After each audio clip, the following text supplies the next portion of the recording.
Welcome into our overtime segment here at SportsSource.tv. We appreciate you joining us for this roundtable open discussion we've got for you. Today, this segment is brought to you by Lisa Atkins and the team, the tax team at H&R Block on Callahan Road in Knoxville, North Knoxville. One of the most experienced tax offices in all of East Tennessee. I've used Lisa and this team for years. Chuck, you used them. Yes, sir. Nothing but good things to say about Lisa and her crew. If you were getting down to it, it's like, well, who am I going to get to do the taxes? H&R Block, name, reputable company. And that's the thing now. If you do any research on how not to get audited, hey, if you want to avoid an audit, go with the big boys. If you do it yourself, much more likely to be audited. So you go with the big boys. They also give you their voucher of their seal of guarantee. I don't know what they call it. They'll back you. And if there is an audit, they go into it with you. Now, if you can come up with a word for that, that's the word they use. But I forgot it. H&R Block. I haven't forgotten that, and you see the phone number right there. The Callahan Road team is the one to call. Okay.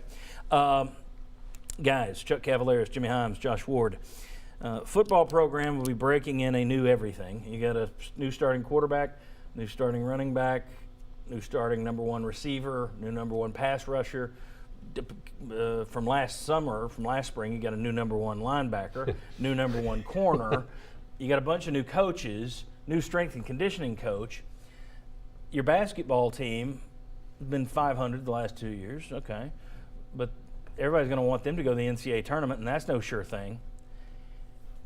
Things can get miserable on Rocky Top at times. I mean, you think about the heat that Butch Jones caught in a 9-4 season. And what he's catching already in the offseason. I mean, I get tweets every day, fire him.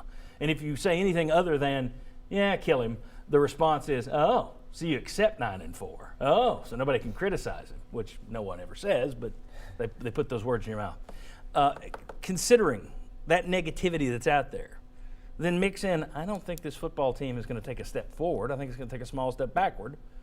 I don't know if I had to bet today, I don't think Tennessee makes the NCAA tournament next year.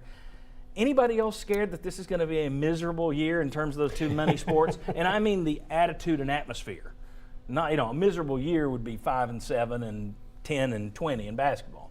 I'm talking about miserable in our positions, miserable to cover, miserable for fans who don't necessarily want to hear 365 negativity. I think it's going to be miserable. Am I wrong? Tell me I'm wrong. I hope you're wrong. Hope doesn't get it. Am I going to be wrong? I think from that perspective, football would be very difficult because if you get caught up in the misery of the fans, then yeah, I think it's going to be a long year. I think this team will take a step back. And so as soon as they start losing a game, it could be Georgia Tech, then that's going to set in motion the negativity of the season. I don't think that about the men's basketball team. I think they're going to be all right. But I do think football is going to be interesting to see where they go. The start is going to be critical, but for every game they lose, and they're not going to go undefeated. For every game they lose, there's going to be this outpouring of, is this the last season for Butch Jones? When are they going to fire him? Blah, blah, blah. So I think that's going to make for a long season. Any game they lose is going to be proof that they should have fired him. That's the way it's going to be viewed. Fair or not, by a certain group. I don't think that's the majority yet. Let's see how next year goes. But I think it can be pretty miserable in terms of everyone piling on because those losses are going to be – the reaction to the losses are going to be amplified, just as the Vanderbilt loss amplified the South Carolina loss. Yes. You could have overcome that if you beat Vanderbilt. When you didn't, it just made it blew it up all over again. And I think next year, as you say, you lose to Georgia Tech in the opener. Look out. It's going to be ugly from day one. Yeah, this will not be a zen-filled offseason. So the build-up to the start of the year, I think, will be with a lot of fans on edge.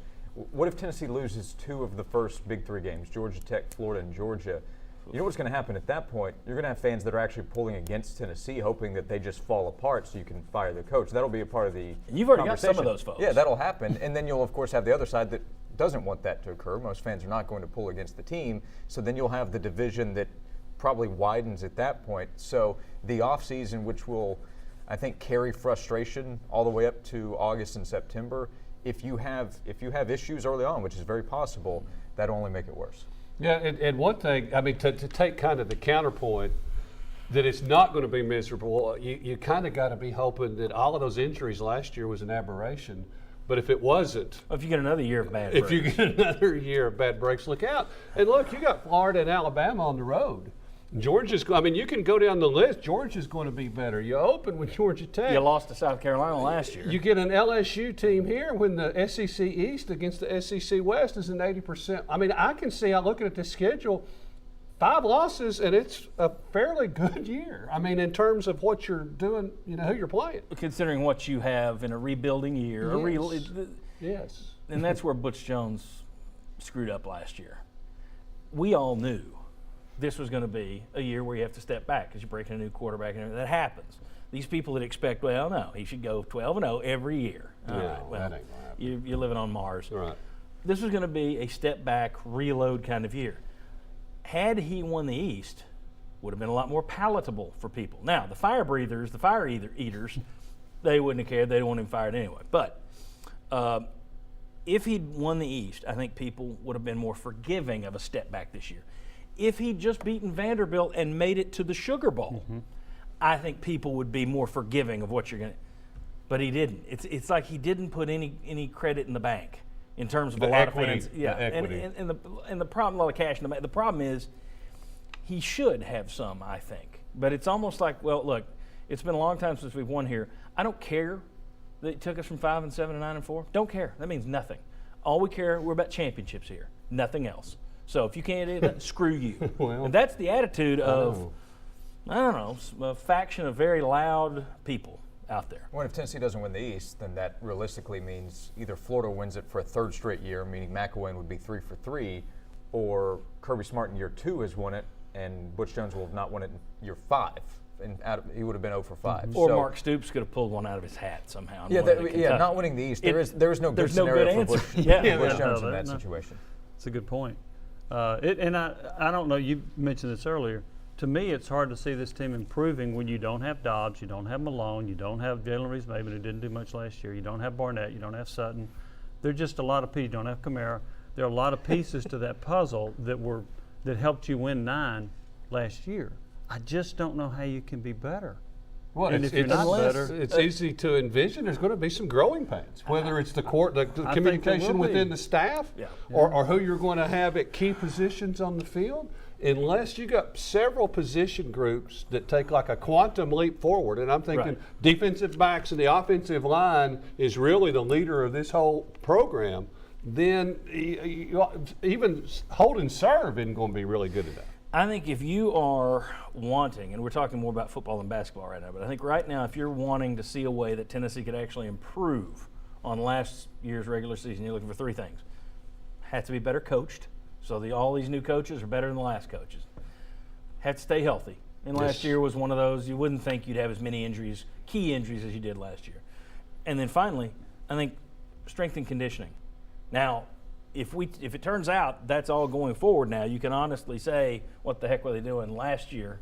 They really blew it in 2016 by not keeping the same strength coach, because if that's what we look back on, and I think it is going to be a chunk of it, but if we look back and say, whew, if you just had the same strength coach, you'd have been better. So let's say, if you're thinking, okay, maybe they can improve this year, health, coaching, and you look at it and go, well, the offensive line, they're actually 300 pounds and they're big and stout and they can move guys. Defensive line's bigger.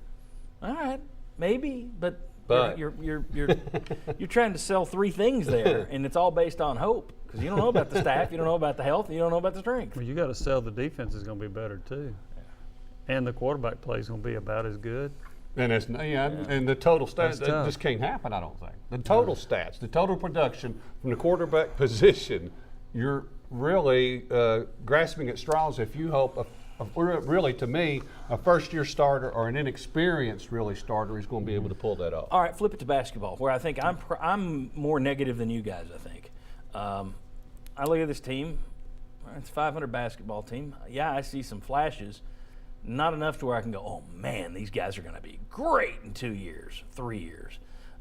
Grant Williams looks like he could be a wow player for you. You had some other guys that look like they're going to be good, be solid. But as we said during the show today, you look across the league, Mark Pancratz pointed out, a lot of teams have Yes. everybody coming back, or most of their guys coming back. So when I look at Tennessee and say they're going to be a year older and a year better, okay, they also have to be a year older and a year better than the other guys around them, and I don't know that they're going to be. I don't know that they're going to be able to pull that off. So to me, I think you're looking at a step backwards in football, small step, and a flat line to NIT step next year. I would feel like I'm going out on a limb to say NCAA tournament next year. Oh, yeah, I would. And if too. you're not in the NCAA tournament next year, it doesn't. and if people are already pissed off about football season, that'll carry over to basketball, and then your NIT. A miserable year, folks. I hate to be negative. Yeah. I think we're in for a miserable year. I'm more optimistic about basketball, clearly, because this was a team that February 1st looked like they had a really good shot to be in the NCAA tournament. Mm-hmm. Now, they fell off the map in part because of Hubs' situation, and they were too young, they were inconsistent. But I look at the pieces that they have. Now, the key word is going to be consistency. I think Right. Bone has a chance to be a pretty good point guard in this league. Grant Williams was not that consistent. He had a good year, but he was a freshman. Hubs later in the year was not very consistent. I like some of the pieces they're bringing in. Can they win 4 more games than they just did? Yeah, that would put them at 20. So 20 would get you in the NCAA tournament. I like their prospects better clearly than you got. Right. I think they will be an NCAA tournament team. Okay. Yeah, I think Tennessee's a bubble team, which means have a chance to be in, have a chance to be out. They were a bubble team this year for a while, and then ended up falling short of the NIT. It looks like. Right. So that doesn't mean in, but I do think they'll have a chance. But I do think there's also there is a carryover. If Tennessee's football season is disappointing, well, that anger can kind of just carry on. It really Yes, can. it doesn't sound. And It probably- could fester. It probably didn't help Conzo Martin. If Tennessee's football program were winning 9-10 games, I don't think fans would have been as upset during the middle of the basketball seasons when they were falling short of expectations. So but football was really struggling at the time. Yeah. So then you look to basketball they had for a while with Bruce Pearl to, okay, we'll get our winning there. And when it didn't happen, it became even more irritating to the Tennessee fan base. If they don't get it from football this year, they will expect it. I think Tennessee fans will expect it from basketball. And see, again, I'm not talking about let's say they're on the bubble all year and they make the tournament. Okay, at the end of the year, people are going to be happy. Basketball is a long season. And if you're a bubble team, that means you're going to be like 99% of basketball teams out there. You're going to be doing some of this stuff. I just think until you're in that tournament, it's going to be loud and angry. And here's one way I break it down. And I know the play is gone from basketball, but if you still had it, you only played Florida once, you lost to them. You played South Carolina twice, you lost home and away. Played Georgia twice, what'd you do to them? I mean, if you 3 Kentucky, times you played Georgia. Yeah, count the tournament. tournament. You look at Kentucky, right? okay, count the tournament. Yeah. I mean, even if you break it down that way, even in your own, if you look at it as it's still a division, you got some hills to climb. You're talking about being in the top 3 to 5 in the SEC. You may not even be in the top 3 to 5 in the division if you had one. So, and that doesn't even count the SEC West. So, I mean, to me, that's a lot of ground to make up, and I'm not quite that optimistic. I hope I'm wrong. And I think they'll be a bubble team. As you say, they were a bubble team this year. And that was a year ahead of where I thought they would be. For a long time. Yeah, but I just think if you're on the bubble next year and you've had a bad football season, and people are saying, it's year 3 with Barnes, where are the big signees?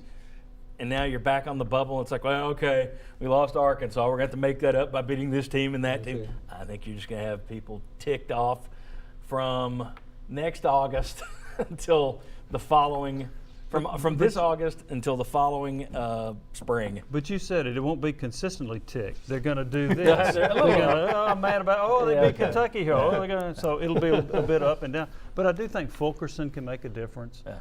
I don't know how Yeast Pons is going to do. He's very athletic. The Kent guy coming in, Derek Walker, some of these pieces. Hard to guess how a European's going to come in and play that's this right. game. And that's assuming you're not going to have any defections from whatever reason. That's That another, matter. Yeah. Yeah, that matter. That matter. Yeah. All right, guys, I think we're in for misery. We'll see. I feel so much worse now. So, in other words, drink up on St. Patrick's Day. Thanks for joining us. Appreciate it. Maybe I'm wrong. Hope I'm wrong. Josh, Jimmy, Chuck, thank you. Thanks to H&R Block, the team at Callahan Road in Knoxville, Callahan Drive. Is it Callahan Road or Callahan Drive? Yes. I've lived here my whole life. How do I Is it not know Merchants that? Road or Merchants Drive? It's Callahan. Merchants Drive, isn't it? Yeah, Merchants Callahan Drive. Callahan. Callahan, Inspector Callahan. Callahan, Harry Callahan. Yeah. All right, thank you.